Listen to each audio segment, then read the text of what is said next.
চাঁদপুরের মানুষদের জন্য নিয়ে এসেছি আরও একটি ধামাকা অফার। চাঁদপুরে ফুড ব্যাংক রেস্টুরেন্টে তাদের পুরাতন মেনু পরিবর্তন করে নতুন মেনুর উদ্বোধন উপলক্ষে প্রতিটা খাবারে রাখা হয়েছে 20% ডিসকাউন্ট।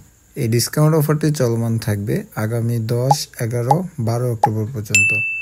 স্টুডেন্টদের জন্য এই রেস্টুরেন্টে রাখা হয়েছে স্টুডেন্ট মেনু, আর এই মেনুতে থাকছে প্রতিটা খাবারে 10% ডিসকাউন্ট।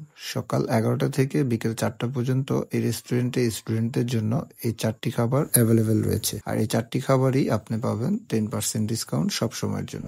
চাঁদপুর সদরে এই রেস্টুরেন্টটি আপনার কাছে কেমন লাগে? এখন পর্যন্ত এই রেস্টুরেন্টে আপনার কি যাওয়া হয়েছে কিনা, আর এই রেস্টুরেন্টের কোন খাবারটি আপনার কাছে সবচেয়ে বেশি ভালো লাগে তা অবশ্যই কমেন্টের মাধ্যমে জানাতে ভুলবেন। আর যারা এখনো এই রেস্টুরেন্ট সম্পর্কে অবগত না, তাদের জন্য আজকের এই ভিডিওতে এর সম্পূর্ণ ডিটেলস সহকারে জানানোর চেষ্টা করব চাঁদপুর সদরে কোথায় অবস্থান করছে এই রেস্টুরেন্টটি। চাঁদপুর সদর হকাস মার্কেটের পাশে অবস্থিত শহীদ মিনার মাঠের অপর পাশেই এই ফুড ব্যাংক রেস্টুরেন্টটি অবস্থান করছে। আরও একটু সহজ করে যদি বলি, চাঁদপুর হকাস মার্কেটের পাশে যেই ব্রিজ বা ফলটি রয়েছে সেই ফলের পাশেই ফুড ব্যাংক রেস্টুরেন্টটি দেখতে পাবেন। এই রেস্টুরেন্টে ওপেন থাকে সকাল 11টা থেকে রাত 11টা পর্যন্ত। আবারও বলে দিচ্ছি, এই রেস্টুরেন্টে আজ 10 তারিখ থেকে শুরু করে 11 এবং 12 তারিখ পর্যন্ত আপনারা প্রতিটা খাবারে পাবেন 20% ডিসকাউন্ট। আর এই ডিসকাউন্ট অফারটি শুধুমাত্র 3 দিন পর্যন্ত চলমান থাকবে।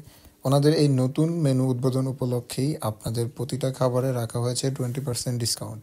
আর এই নতুন মেনুতে কী কী ধরনের খাবার রয়েছে এবং কোন খাবারের প্রাইস কেমন তার সম্পূর্ণ ডিটেলস এই জায়গায় রয়েছে। আপনারা চাইলে এখান থেকেও দেখে নিতে পারেন এবং চাইলে রেস্টুরেন্টে গিয়েও সরাসরি দেখে খাবারগুলো উপভোগ করতে পারেন। তো যারা যারা এখনও এই ফুড ব্যাংক রেস্টুরেন্টে যাননি, আপনাদেরকে সাজেস্ট করবো এখানে গিয়ে এখানকার খাবারগুলো ট্রাই করে আসবেন।